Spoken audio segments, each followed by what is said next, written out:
Il y a des tas d'utilisations possibles de cette installation. Il y a les vraies urgences, où tout d'un coup on vient chercher une réponse, qui permettent aussi aux animateurs tout d'un coup de se déplacer du lieu de groupe. Donc c'est moins humiliant pour un enfant, parce qu'il va être un peu isolé. Pour l'animatrice, c'est faire un chemin pour aller quelque part et arriver dans un lieu qui tout d'un coup va avoir des fleurs, des coccinelles et des papillons.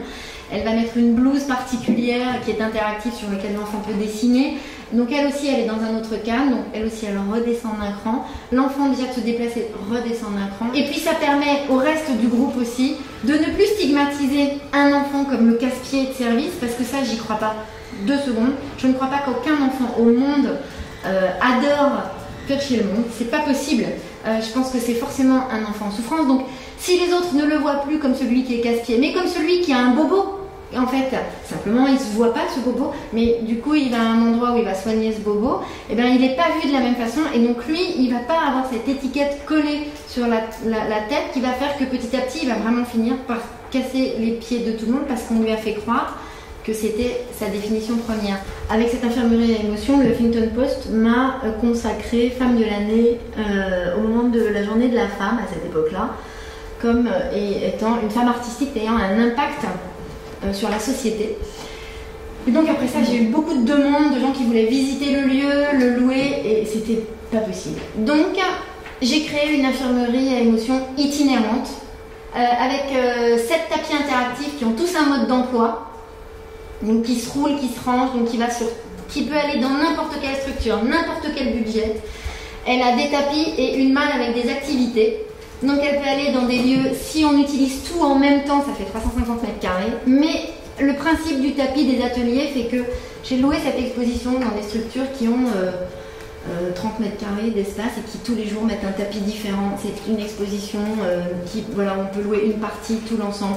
C'est pas cher et donc du coup je touche un nombre d'enfants encore plus grand. Et ça c'est chouette. Ce sont des tapis pour la raison suivante. Ces tapis définissent un espace délimité d'autorisation.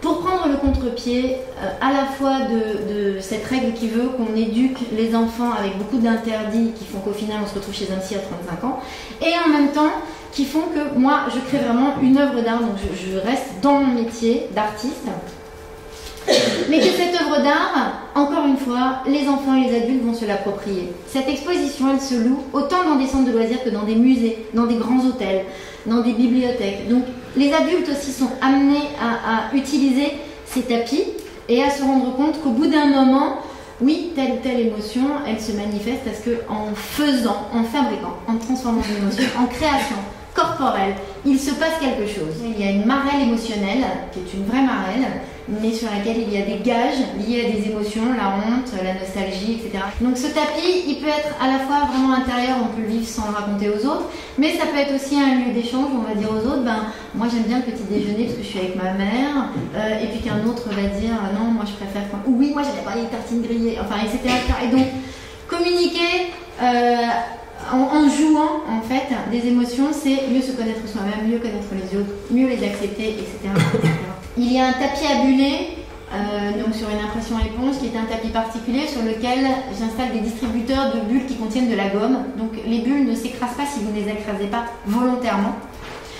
Et donc ce sont les adultes qui passent le plus de temps sur ce tapis, je tiens à le signaler. Et donc on est recouvert de bulles, on fabrique des sculptures de bulles et après on voit ce que ça donne. Et en fait c'est vraiment ce registre de buller au sens magique, c'est-à-dire ne rien faire d'utile, prendre du temps, observer en fait et faire quelque chose pour le plaisir de juste de passer un moment qui est une émotion à mon sens délaissée. Le tapis de la colère, sur lequel il y a des tas de choses à faire, encore une fois, qui sont de l'ordre du défoulement. Voici le tapis volant du boudage, parce que c'est très important de bouder. Il y a toujours Max dans l'infirmerie à émotion. Max étant, donc ce nounours référent, représente plusieurs gros avantages. Contrairement à un médiateur, un animateur ou un parent, il est toujours d'accord. Il est toujours prêt à faire un câlin.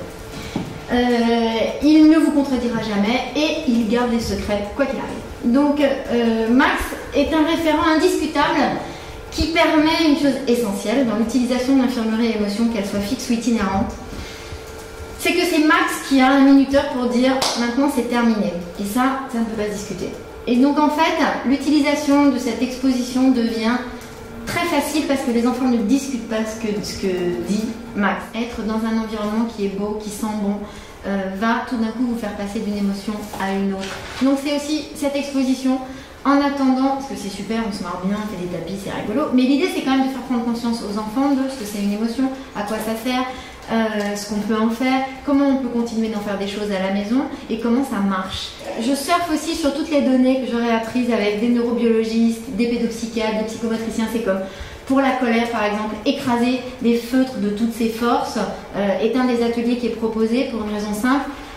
Le jour où j'ai compris que la colère, la tension, l'agacement, l'énervement est une tension biologique qui fait que tant qu'on ne l'aura pas déchargée, on ne peut pas passer à autre chose. Évacuer cette tension par la main, puisque souvent on a envie de gifler son mari, d'écraser un Lego dans la joue de son fils, c'est parce que c'est la main qui est le véhicule de cette tension, et donc écraser un feutre de toutes ses forces permet déjà de redescendre d'un cran, et après ça va beaucoup mieux. Donc faites-le, vous allez voir. Alors, cette exposition est passée dans des tas de lieux.